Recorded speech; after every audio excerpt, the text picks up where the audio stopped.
हमारे चैनल को सब्सक्राइब करने के लिए सब्सक्राइब के इस बटन को ऐसे दबाएं, फिर नोटिफिकेशन पाने के लिए इस बेल आइकन को ऐसे प्रेस करें और नोटिफिकेशन को ऑन कर लें।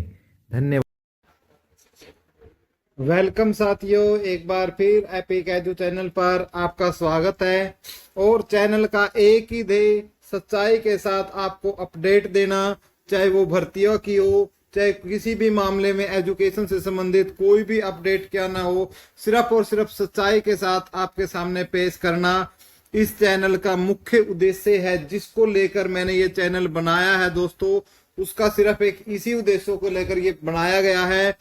क्योंकि अब मेरे को जो ये वीडियो बनानी पड़ी है दोस्तों, मजबूरी में बनानी पड़ रही है कि सीटी के ऊपर बहुत से कमेंट आ रहे हैं दोस्तों, और कुछ बोल रहे हैं सीईटी खत्म नहीं होगा, कुछ बोल रहे हैं सीईटी का खत्म हो जाएगा।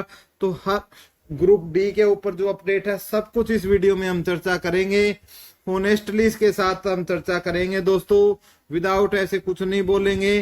दूसरी बात, यदि साथियों आप चैनल पर पहली बार हैं तो प्लीज दोस्तों चैनल को सब्सक्राइब कर लो। उसका तरीका वीडियो के प्रारंभ में मैंने आपको बता दिया है, जो बिल्कुल फ्री ऑफ कॉस्ट है, जिसका आपको सिंगल रुपया भी नहीं देना।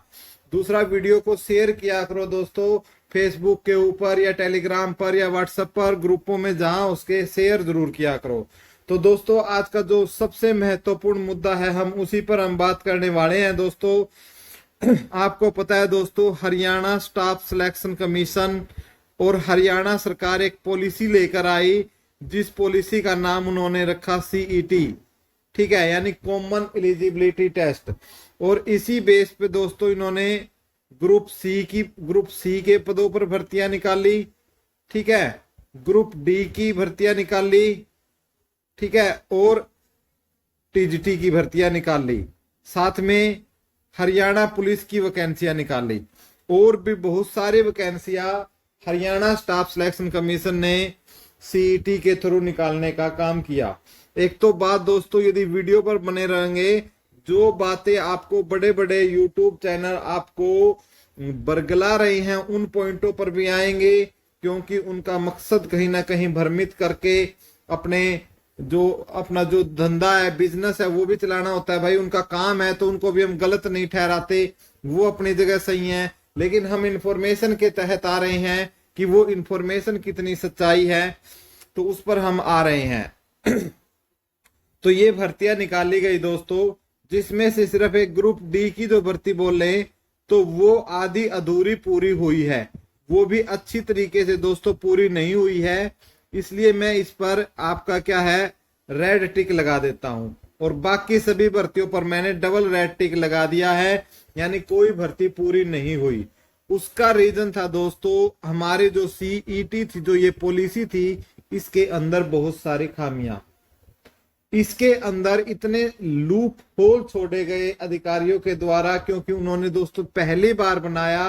क्योंकि कोई भी काम यदि पहली बार होता है तो उसमें कमियां रह जाती हैं, तो सरकार अब क्या करेगी, उन कमियों को दूर करने का प्रयास कर रही है। लेकिन इसी बीच में वीडियो वायरल हो जाती है कि भाई 4 जून के बाद जो सीईटी का जो खेल है वो खत्म हो जाएगा।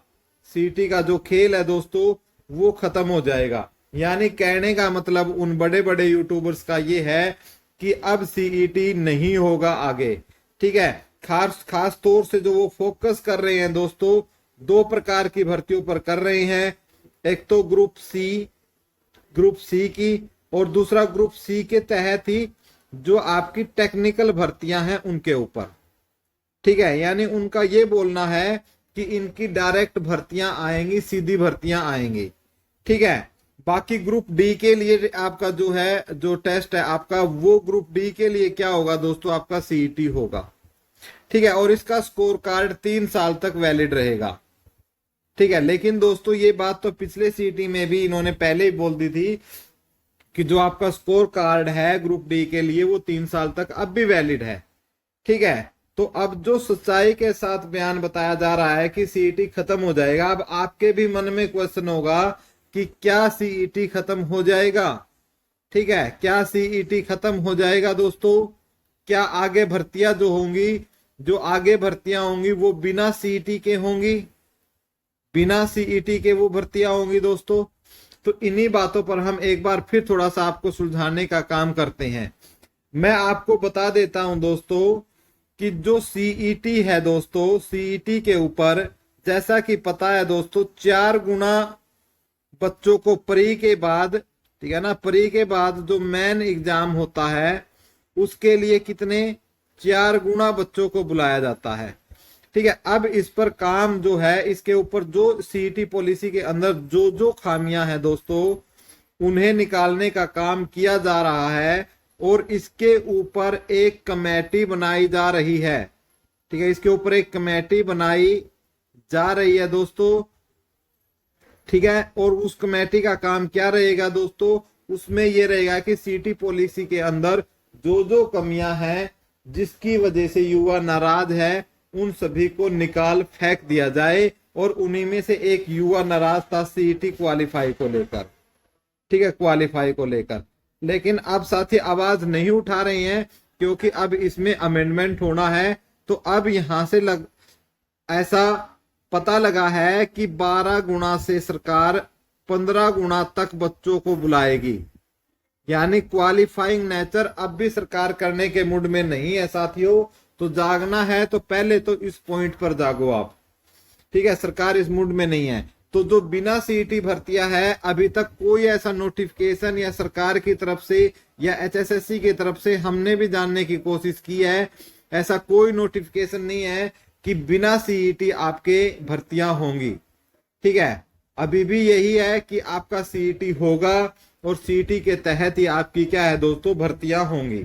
अब यदि मैं बात करता हूं दोस्तों, जो हमारा सीईटी था 2022, ठीक है, इसमें यदि मैं ग्रुप डी की बात कर लेता हूं साथियों, तो ग्रुप डी में हमें इंफॉर्मेशन जरूर मिली है कि लगभग आपकी 10,000 भर्तियां इसी सीईटी से पूरी की जाएंगी। ठीक है, तो ये एक अच्छी खबर है दोस्तों, जिन्होंने सीईटी 2022 दे रखा है उनके लिए अच्छी खबर है। लेकिन जो नेक्स्ट वैकेंसियां आपकी ग्रुप सी की निकलेंगी ना, नेक्स्ट वैकेंसी किसकी, ग्रुप सी की, ठीक है, उनके लिए अभी तक क्या है, कोई ऐसा प्लान बिल्कुल तैयार नहीं है। क्योंकि सरकार तो क्या है, सरकार की पॉलिसी है सीईटी, तो सरकार सीईटी ही निकालेगी, सीईटी में संशोधन करके इसको निकाला जाएगा दोबारा से। ठीक है, और इसी के तहत फिर क्या है, वैकेंसियों को एडवर्टाइजमेंट किया जाएगा। ठीक है, अब लेकिन जो साथियों जो बात है वो अब यहां पर आ रही है, वो आप समझिए, क्योंकि सरकार के पास अब टाइम की शॉर्टेज है। लगभग 95 से 100 दिन सरकार के पास हैं। ठीक है, जिसमें एक सीईटी निकालकर परी लेकर और सबके फिर ग्रुपों के मेन एग्जाम जो कि आपके 100 दिन में पॉसिबल नहीं है। जब ये 3 साल में नहीं ले पाए दोस्तों, 3 साल में नहीं ले पाए तो 3 महीने में कैसे ले लेंगे साथियों। आप ये सोच के चलो इस सरकार के बारे में, जो काम इन्होंने 3 साल में नहीं किया तो 3 महीने में कैसे होगा। ठीक है, तो इसके लिए क्या है दोस्तों, ये क्या करेंगे, सीईटी निकाल के उसका परी एग्जाम लेके और मेन एग्जाम की भर्तियों को एडवर्टाइज कर छोड़ देंगे। ठीक है, तो इससे युवाओं का बहुत ही ज्यादा नुकसान हो सकता है यदि सरकार बदलती है तो। लेकिन साथियों यदि आप सब मिलकर, हम सब मिलकर, ठीक है, हम मिलते हैं सीएम साहब से, क्योंकि आपको पता है दोस्तों 26 तारीख को, 26 जो तारीख है 26 मई को एक बहुत बड़ी मीटिंग है दोस्तों सीएम साहब के साथ, आपके जो फायर ऑपरेटर वाले बच्चे हैं उनकी। तो उनके साथ मिलकर हम भी सीएम साहब से मिल सकते हैं और भर्तियों पर चर्चा कर सकते हैं कि भी आगे जो भर्तियां निकालने वो सारी की सारी बिना सीईटी के ही निकालने। ठीक है, क्योंकि दोस्तों बिना सीईटी में भर्तियां निकालने में, अब बोलोगे कि सर फायदा किस में है, सीईटी के तहत फायदा है या बिना सीईटी फायदा है। तो देखो दोस्तों, मान लिया आपने सीईटी का एग्जाम दिया, ठीक है, उस समय कुछ भी भौगोलिक परिवर्तन हुए, आपके शारीरिक परिवर्तन हुए, फिजिकल हुए, हो सकता है जो आपका पेपर है वो अच्छा नहीं हुआ। अब ये एक पेपर आपका अच्छा नहीं हुआ दोस्तों, उसके बाद ये लगाओ कम से कम 62-63 ग्रुप बना रखे हैं इन्होंने, जिसमें अलग अलग पेपर होने हैं। आपको किसी में भी बैठने का चांस नहीं मिलता, आपका सिर्फ एक पेपर खराब होने में। लेकिन यदि भर्तियां पहले की तरह बिना सीईटी निकलती है तो सबके फॉर्म अलग अलग तरीके से भरवाए जाते हैं दोस्तों। जैसे ग्राम सचिव का होगा, पटवारी का होगा, असिस्टेंट ऑफिसर का होगा, एसआई का होगा, हरियाणा पुलिस का होगा, सबकी क्या इस प्रकार से अलग अलग फॉर्म भरवाए जाएंगे। तो बाई चांस के आप तैयारी कर रहे हैं, यदि आपका एक दिन अच्छा नहीं है, मान लेते हैं कि आपने हरियाणा पुलिस का पेपर दिया और वो दिन आपका अच्छा नहीं था, तो हो सकता है कि आपने पटवारी का एग्जाम दिया और वो पेपर आपका पढ़ा हुआ जो का तो आ गया। तो भाई ये जो बच्चे के लिए है ये तरीका ठीक है, इसमें चांस भी ज्यादा है और बच्चे के मौका भी मिलता है और उसको संतुष्टि भी होती है। और ना ही इस तरीके से जो भर्तियां होंगी तो इनमें कोई कोर्ट केस का पंगा होगा, न कोई रिजर्वेशन पॉलिसी का पंगा होगा, ठीक है, ना ही किसी प्रकार के जो नंबर दिए जाते हैं उनका कोई एक्स्ट्रा मार्क्स का पंगा होगा। तो दोस्तों हम उम्मीद करते हैं सरकार से कि जो हम आवाज उठा रहे हैं ये आवाज सरकार तक पहुंचेगी। तो इसके लिए आप वीडियो को ज्यादा से ज्यादा शेयर करें और ताकि ये आवाज जो बड़े बड़े अधिकारी हैं, राजेश फुल्लर जी या सीएम नायब सिंह सैनी जी या जो और भी बड़े अधिकारी हैं, वहां तक पहुंच सके। अब जो ग्रुप डी की बात कर रहे हैं साथियों, बहुत सारे मैसेज आपके आते हैं ग्रुप डी की। एक तो आपकी सेकंड लिस्ट की बात, ठीक है, एक सेकंड लिस्ट की बात और एक वेटिंग लिस्ट की बात, ठीक है, दोनों ही बात कर लेते हैं। ये तो आपके दोस्तों जैसे ही 5 मार्क्स पर आपका डिसीजन आएगा, आपके 72 घंटे में आपकी क्या हो जाएगी, इसका रिजल्ट निकल जाएगा। और जो ये वेटिंग लिस्ट है दोस्तों, ये लगाओ आप, सरकार ने ये बोला है कि 20 सितंबर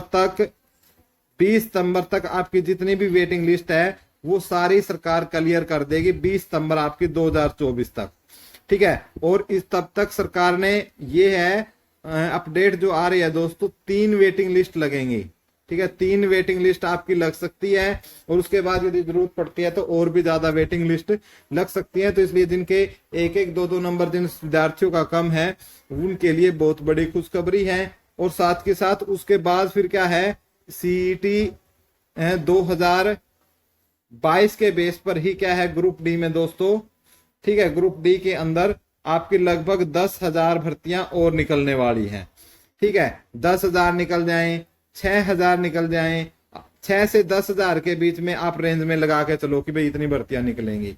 तो जिनके दोस्तों 2 से 3 नंबर भी कम है, ठीक है, उनकी भी फिर इसमें बारी आने के जो चांस है वो आपके 100% है। तो वो भी जरूर देख लें साथियों। तो ये अपडेट थी, आपको देनी थी। वीडियो अच्छी लगे तो दोस्तों वीडियो को ज्यादा से ज्यादा लाइक करें, शेयर करें और चैनल पर पहली बार हो तो सब्सक्राइब जरूर करें।